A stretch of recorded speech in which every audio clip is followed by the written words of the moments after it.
I am Anup. So what will we be talking about today? And I'll go through these topics fairly quickly for a couple of reasons. Number one, most of us are familiar with a lot of these things. It's not completely unique or new. The new thing here is how this entire lead generation tactic, strategy, etc., can be applied to the various business models. Particularly if you have a one of these business models, if you understand what a business model is, then it'll be easy for you to understand how to apply some of these strategies and tactics to yourself, your business. We'll be talking about the tactics. We'll be talking about how to measure. We'll be talking about how to make it work for your business, and we'll be talking about some high impact, low effort strategies that can be used. And one thing I can say is they're all interlinked. So I'll be going through them fast, and we'll pause in places where I feel there is some new information and new insights.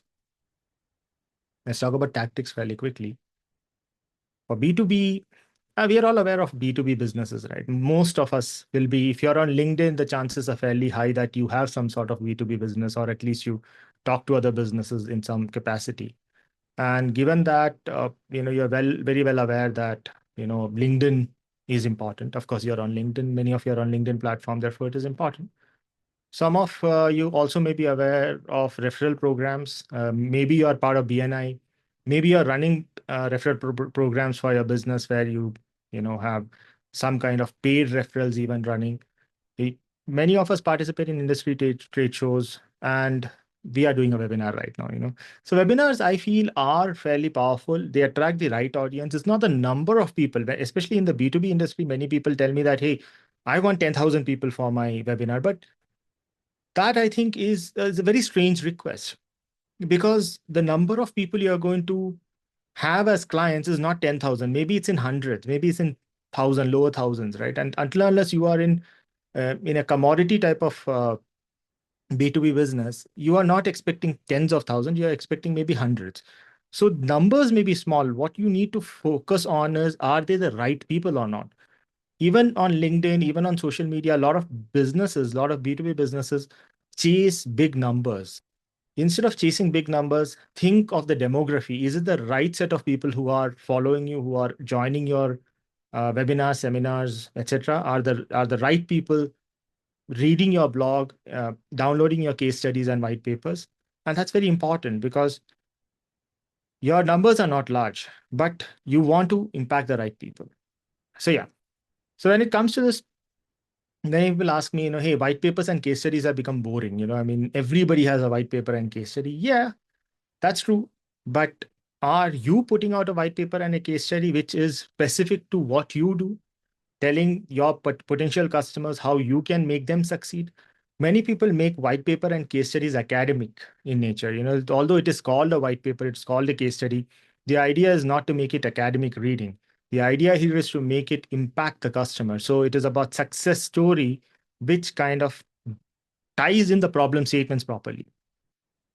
When you're talking about a case study, rather than saying we helped customer ABCD get XYZ result, talk about the problem more. Hey, this is the problem. This is the issue. This is how it is impacting them. There is a framework in copywriting called PASS, problem, agitate, and solve. That's a very good framework to use when you're writing case studies. You start with a problem statement. This is the problem statement that the customer here, client here face, and then agitate it. Then tell why this problem is a big issue. It causes, let's say, losses in the business. It causes inefficiencies. Really twist that knife. Bring out the pain point very, very clearly in your case studies, and then say, okay, this is how we solved it. Because the solution does not matter as much as your ability to understand the problem. You're conveying to your customer that, hey, I understand your problem. I understand what impact it can cause. And that's very important when it comes to case studies. Account-based marketing is fairly a new term that's been coined. And frankly, if you ask 10 marketers what is account-based marketing, they will all disagree on it. like so many things in marketing, right? People don't agree on the definition of basic things. But think of it as a select number of companies, a select number of accounts that you want to work with, rather than saying, I'm going to do marketing which will please everybody. You talk about 50 accounts, that, okay, these are the 50 companies I want to work with in this quarter, in this year, etc. And then go after those companies. Really talk about the problems those companies are facing, maybe call them out by name if required, right? And really study them in depth and create these particular marketing solutions as well as marketing material for these particular companies. That's what ABM is all about. B2C, well, I mean, all of us are consumers and we see beautiful ads out there all the time.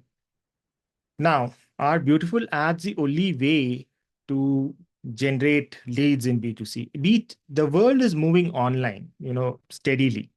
We cannot deny that. We cannot say that, hey, uh, the television and the radio are the most important channels.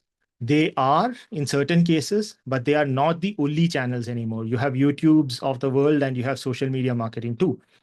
So you cannot ignore the customers moving to more and more online channels and platforms. They're spending, I mean, if these studies have to be believed, anywhere between 2 to 3.5 hours are being spent on social media channels, which means your customers are there. If consumers are there as a B2B company, and you have to leverage these.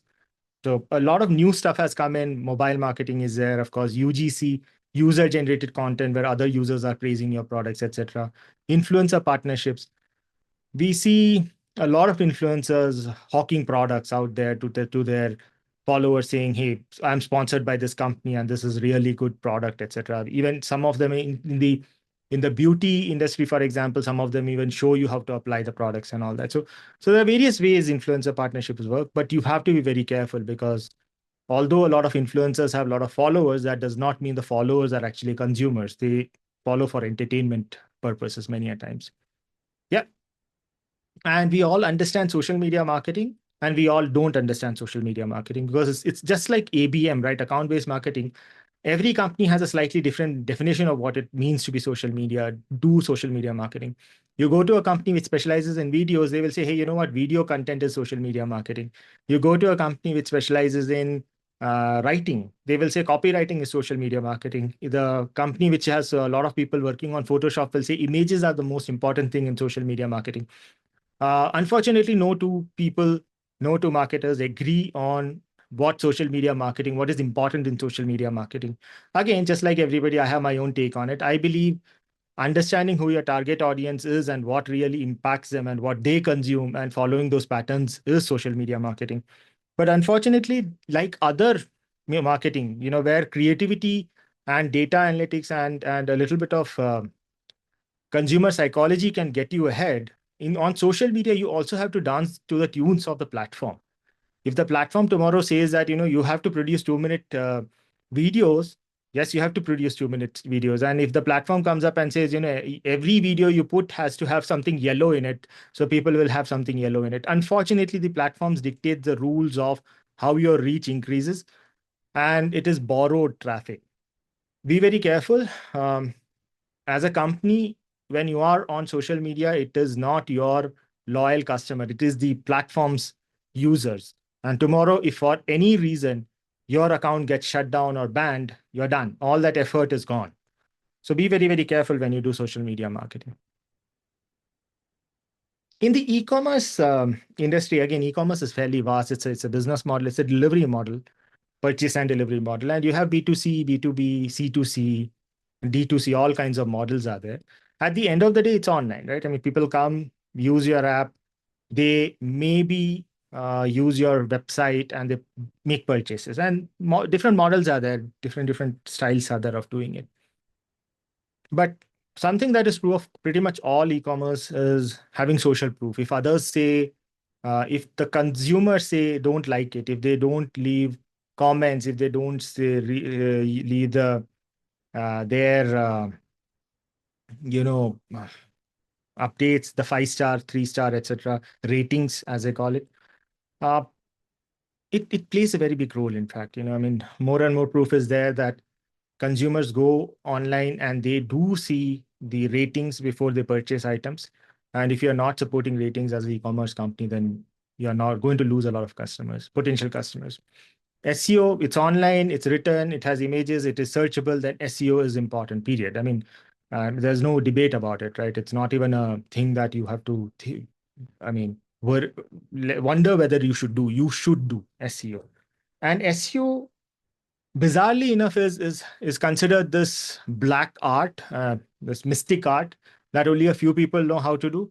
SEO is fairly simple. Let me tell you that because in this year, in 2024, Google has had 4 updates, 5 updates. And that's pretty much put the entire SEO industry in a turmoil because what was supposed to be the state of the art, the way to do things, is completely gone out of the window.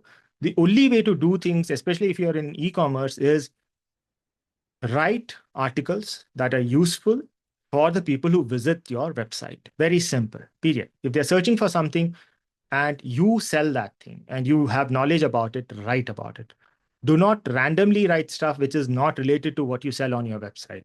And it's better to have a website which sells stuff within a theme. For example, if you sell men's clothing, then sell men's clothing. If you are selling kids toys, then sell kids toys, and don't make it a flea market where everything and anything is available. Then you are not having an authority on any item at all, any particular theme at all. It's all over the place. It's like a flea market, as I said, right? Going to SaaS. Now, enterprise SaaS versus consumer SaaS, there are differences, of course. We all use a lot of SaaS items like um, Gmail, for example, Google Workspace, Microsoft 365, Microsoft Outlook, things like that. They are the most common ones. But then there are also enterprise SaaS application, vertical SaaS, vertical integrated SaaS, they are called. Let's say a solution which allows you to uh, manage your supply chain better, or measure the environmental impact of your procurement. So there are a lot of these small examples, but they require deep expertise and they can work across industries. So those are different, like those are enterprise sales kind of thing. Irrespective of all this, the way SaaS is discovered and the way people consume it, there are quite a few similarities, and ticket size determines how big a sales team you need. If it is a few dollars a month, then it can be purchased on the website. If it is hundreds and thousands of dollars per annum, or licensing is required, then you need a sales team. You need to talk to people face to face, maybe make a presentation, have demos, webinars, and this is almost like a B2B product sales. Community building is something that I have seen take off over the past 2 years, but then I also caution people against doing community building randomly. Don't build a community around your product. That is very non-viable and non-sustainable. The reason is very simple. I may not be loyal to the product at all because tomorrow a new product comes up and I may shift my, credit card to that product. But when you build a community, you can build communities around problems, around solutions, around systems. For example, I'm part of multiple communities. One of them is in the business of cold email marketing. Cold emails are, of course, the mainstay of B2B. And there are over 1,000 people in that community, cutting edge. We talk about a lot of new stuff there. It is not product centric. Although the admins who run the community have products, a lot of people in that community are product owners, are founders themselves. So the community is not to push one single product. It is to discuss all the problems that particular type, uh, you know, that's to discuss the tactics and strategies around that email marketing, etc. Right? So as long as you are building communities around a theme, around interests, around businesses, around jobs and roles, it's sustainable. If you build it around a product over a period of time, you will see a lot of people leave. So yeah, I just wanted to mention that. Professional services. Oh, I've just listed a few of them here. I mean, there are a lot of them. And people confuse what a professional service is. So I just gave some examples so it's clear what we are talking about. And some of the key characteristics, I mean, professional services are fairly unique because you have multiple ways of selling professional services, right? I mean, you need to have expertise, you need to have, you need to build trusted relationships. Pricing is completely a perception here. How can I say that my services are $100 an hour and another person say their services are $1,000 an hour when we are basically doing the same thing? So a lot of perception oriented pricing happens in professional services, and that's a bigger topic, a larger topic for some other day. But yeah, we understand professional services, the complexity. There is nothing to sell, right? It's intangible. You are selling a service and expertise, so perceptions matter. You have to manage perceptions. And how do you generate leads for professional services, networking events, of course, thought leadership, content writing, and bizarrely enough, on LinkedIn we have thousands of thought leaders talking about how they are inspired by their pets and how they are saddened by the people they fired while sitting in their Lamborghini.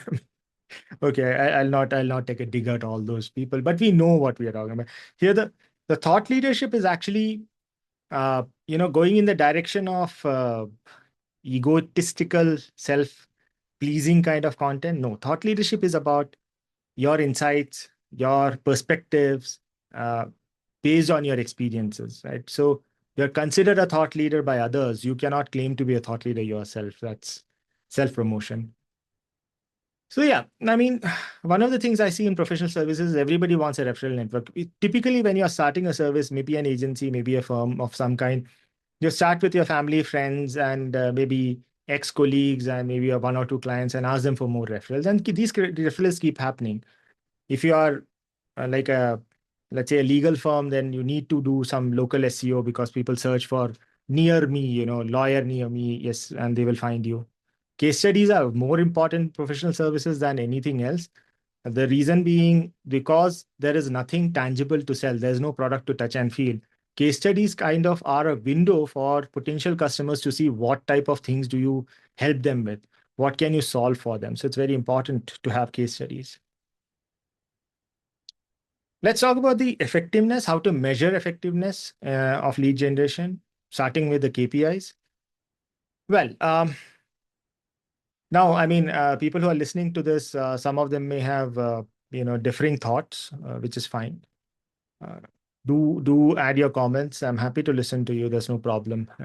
These are at the end of the day. This is a slide, right? So I can't put everything in this, but these are more or less in the decreasing order, the increasing order of importance from the top, the KPIs, lead quality. We do something called as lead scoring to say that this is high quality lead, and then the marketing and the sales team can get together and fight it out.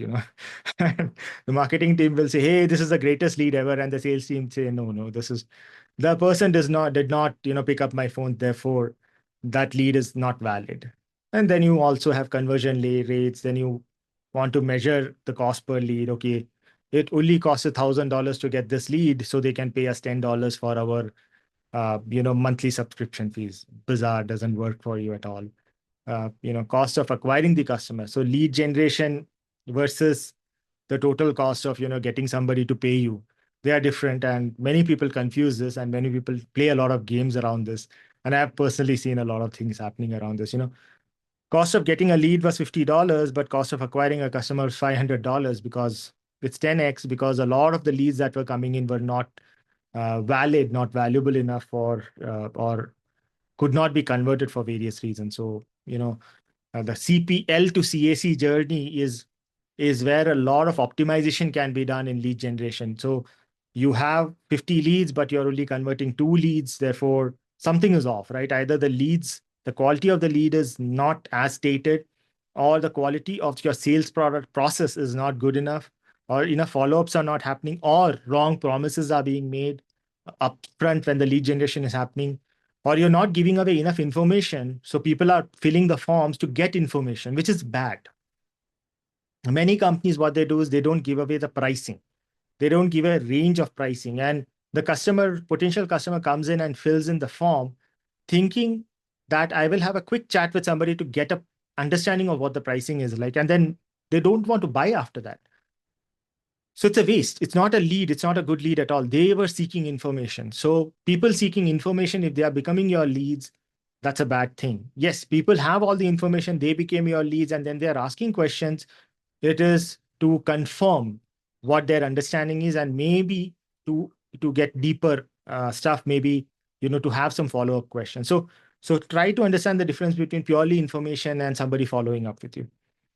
And of course, everything goes to ROI, right? It's a business at the end of the day. I mean, hopefully it's a business. So how much time, effort, money you have put in, and what is the return on that investment is the ultimate measure of the effectiveness of lead generation. Analytics.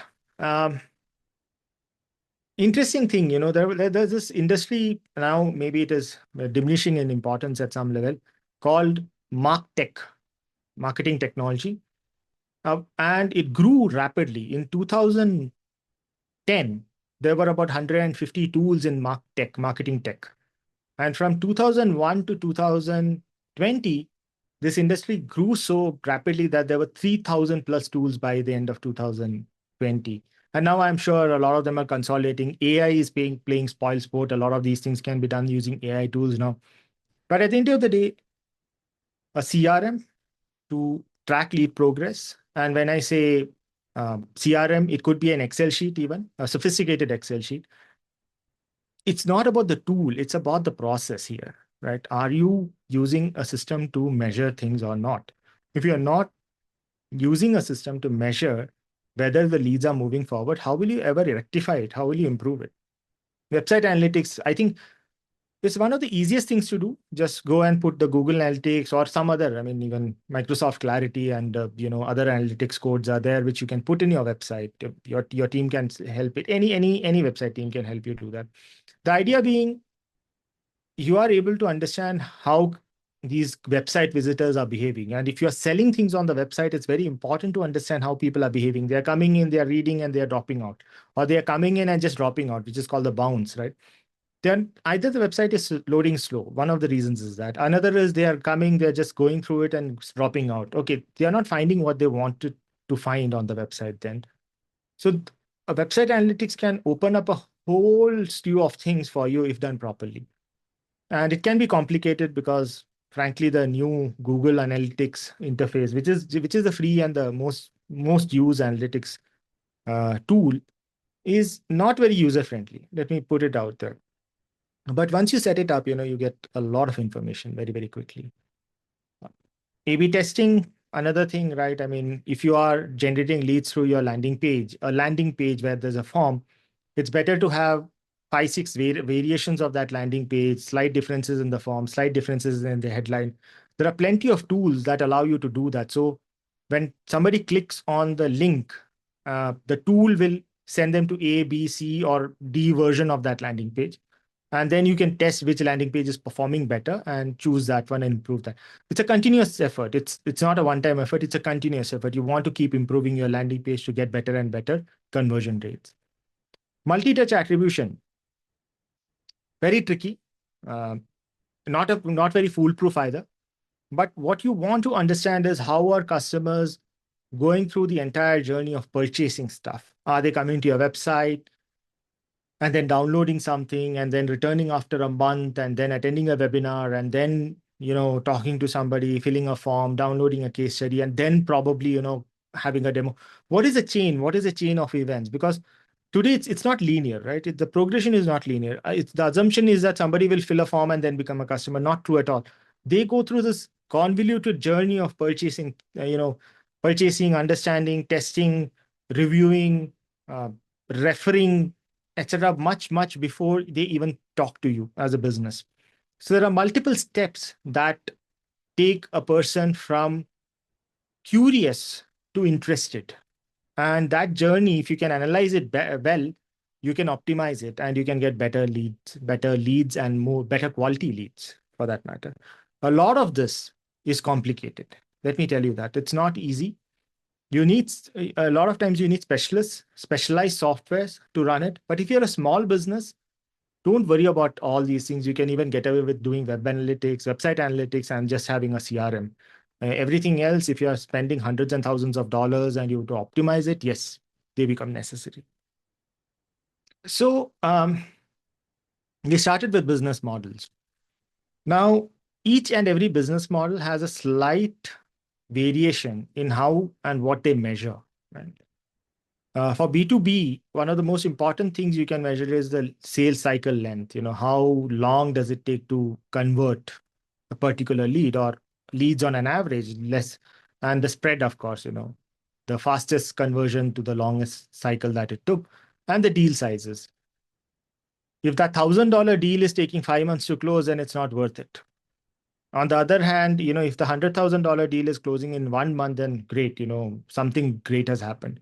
So sales cycle length, sales cycle measurement measuring the deal sizes kind of gives you an indication of how good the leads are, how well and how closely knit the leads are to the requirements of the company. So please keep an eye out on that. It's very fairly important.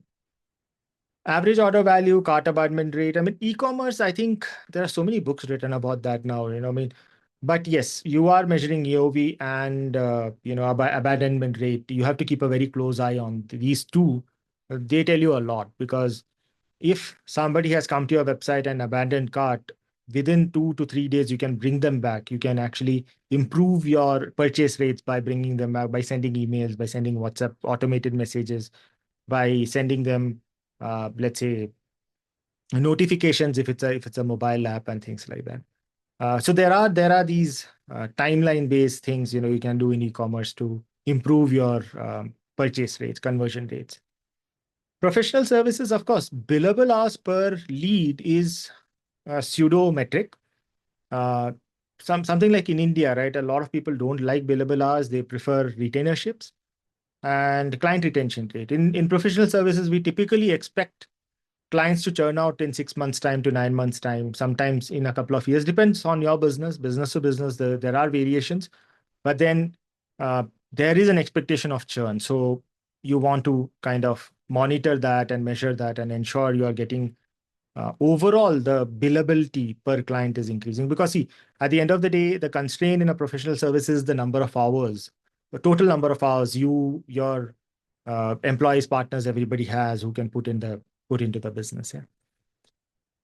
B2C is very simple, right? I mean, that's customer lifetime value. Now, if it's consumer, if they are buying off the shelf, then that's a completely different metric. But when you talk online, there is a registered customers, how much are they purchasing, and these things matter.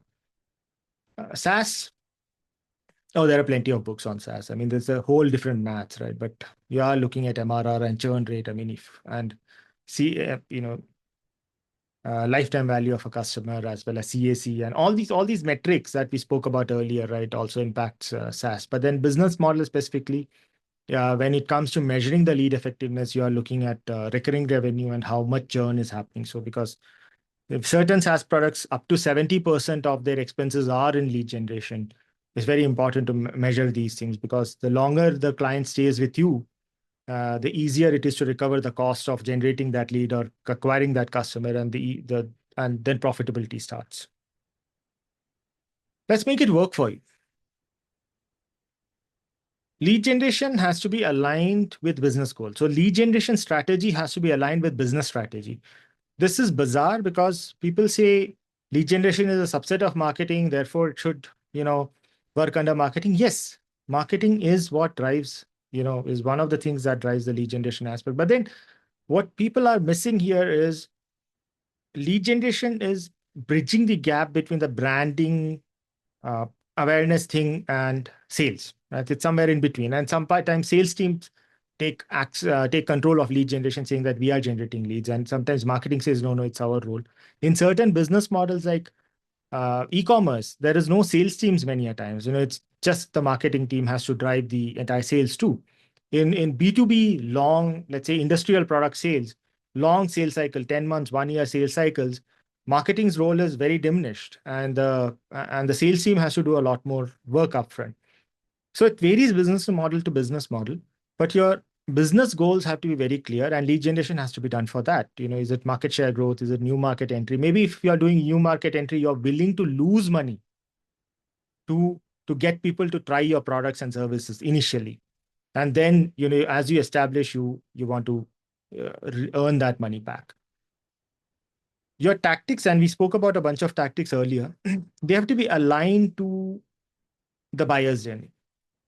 It's a very silly thing, and again, right? It's a very long topic. We can talk about it for hours together, but in a very simple manner, right? If the buyer comes from a place of understanding the problem but not understanding the solution, then you have to educate a lot. If the buyer comes from a place of, hey, I understand, I have purchased similar products in the past, you have to add value. You have to show the value proposition really, really quickly. You cannot wait to educate them because they know these things. So the buyer journey is how you decide actually what, where, when, and what needs to be shown where, and how fast you can get them to from curiosity to interest to purchase. These are some things to be kept in mind. Customer identification, persona creation, jobs to be done tactics, understanding your customers' needs, why they buy something, what pain they are trying to solve, what problem statements attract their attention. These are, of course, basics of market research, and it has to be done much, much before you start spending a single dollar on lead generation. Now, lead nurturing. There's something I wanted to touch upon it in a little different manner because a lot of stuff that is out there today spoken about in the guise of lead generation is actually lead nurturing. Targeted content, people talk about retargeting, etc., is not a lead generation tactic. It's actually a lead nurturing tactic. Why? Somebody came to your website and they downloaded a particular case study. Now you can target these people with certain ads showcasing content that is step advanced from what they have downloaded. And it's a lead nurturing strategy. Why is it a lead? Hey, you don't have their names and etc., but you have their interest. You know that they are interested in something similar. So the more you show it to them, the more likely they are coming back and they are filling that form.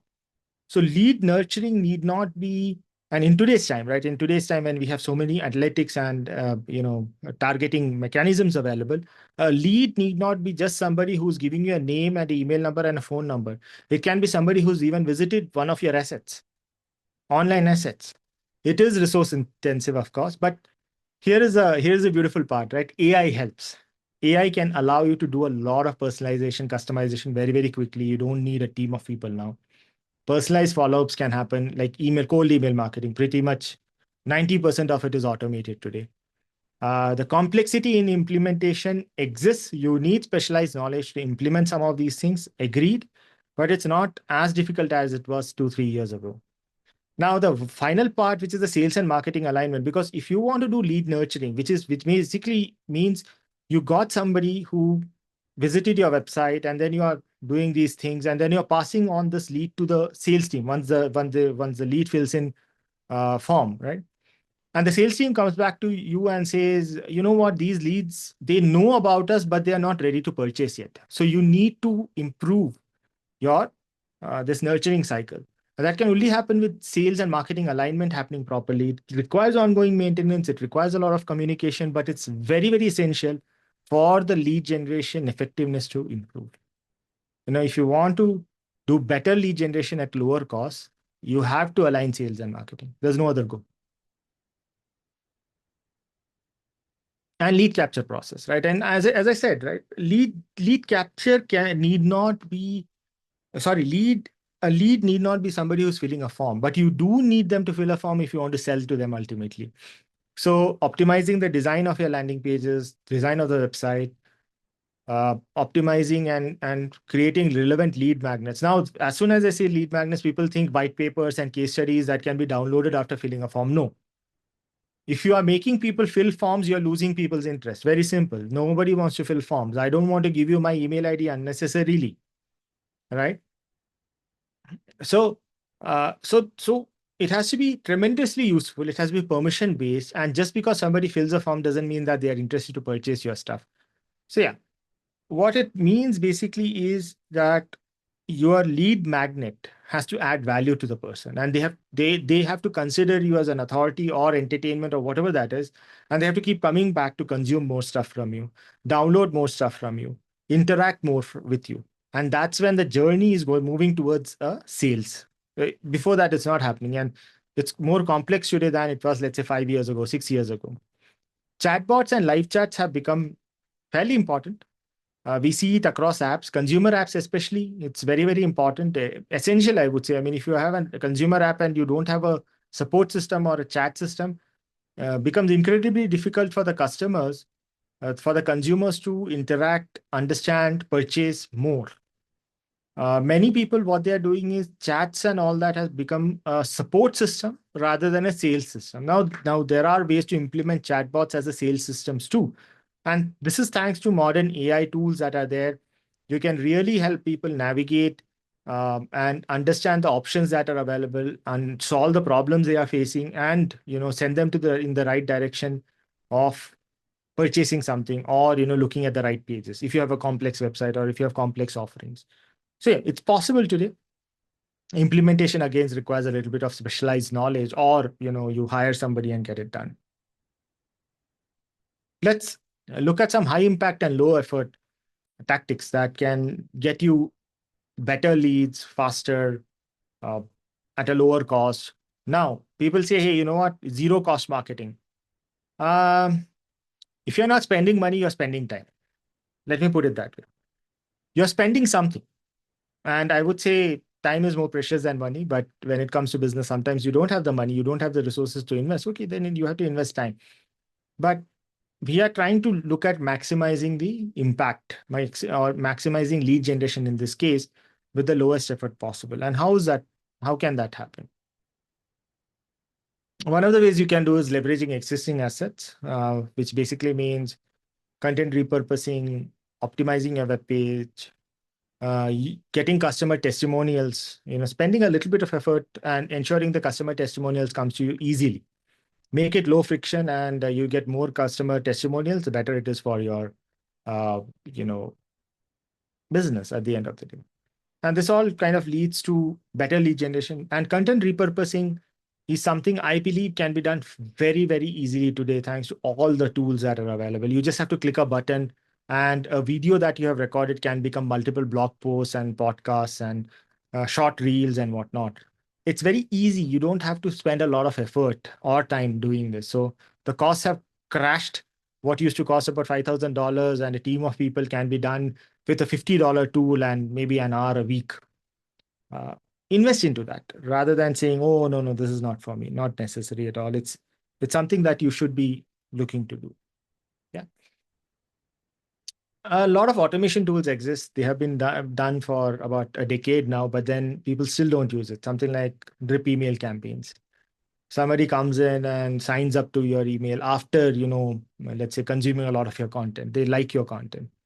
They want to come back and consume more of your content. Set up a drip email. So over the next 6 days, 10 days, 2 weeks, they get some of the best content that you have put out there, something very, very valuable or something very, very specific.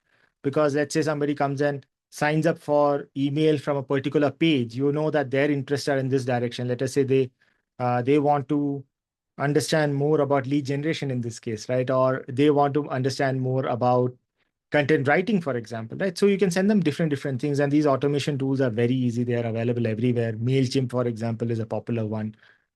You have hundreds of these tools, ActiveCampaign and ConvertKit, and so many of them are there. Lead scoring and qualification we spoke about. I spoke about it a little earlier too. Lead scoring is basically you give a mark, give a score 5 plus 10 points, etc., to a lead when they do certain activities. And these activities could be something as simple as downloading something. It could be as simple as attending a webinar. It could be as complex as getting on a demo call. Right? So you give a score and you say, okay, the higher the score, the better chances of this lead converting. And so these are the things. Scheduling social media posts. Now, many people say it's a big no-no. Don't schedule it. I have heard both sides. I mean, people who are very new to social media, they don't get much benefit by scheduling posts. In fact, many social media platforms say if you're scheduling posts once in a week, that's not a good idea. We are not going to give you as much reach. Whereas if you have been doing this for a while now, social media posts are being put out there for a while, and you have a certain amount of following, you're considered an authority, then scheduling starts working for you. So you have to, I mean, a little bit of effort is required, but these are some very low hanging fruits that can be done just to get more people interested in what you're putting out there and eventually generate leads from. Now, there's another factor is collaborative lead generation, which most people don't uh, take advantage of, except maybe in the professional services industry. Affiliate marketing, of course, in the software industry is very popular. See, collaborative lead generation usually ends up being used only in the professional services industry most of the times because, not too much time is spent on lead generation. But there are ways to get leads, especially in industries where you have opportunity for co-marketing. Co-marketing, example, you're a web design company and there is another company which does copywriting. So you can partner with each other, obviously, right? And it becomes fairly easy for both the parties to go out there and find customers together. So you're not spending a lot of time marketing alone. You are marketing and you're passing on clients to each other. That's co-marketing, right? It's easy. And it's something that a lot of companies don't leverage, especially smaller companies. Affiliate marketing, of course, SaaS and smaller software products do leverage that a lot. Podcast appearances, growing industry. Everybody is starting a podcast. The more specialized your podcast, the better it is. And I think podcast appearances are going to grow in the future. They're not going to be all political, and they're not all going to be, general podcasts like they are now today. They are mostly entertainment podcasts. Podcast is going to become more and more specialized over a period of time. And then, of course, you have something called as guest blogging, which has been done by the SEO industry forever. But I believe with the way SEO is moving into more specialized territory, more authoritative territory, it becomes more and more important that you collaborate with people who have similar audiences like you do. Don't try to write an article for the New York Times if the readers of New York Times are not your potential customers. So yeah, it's important to focus on certain of these things. Yeah, that's pretty much it. Thank you so much.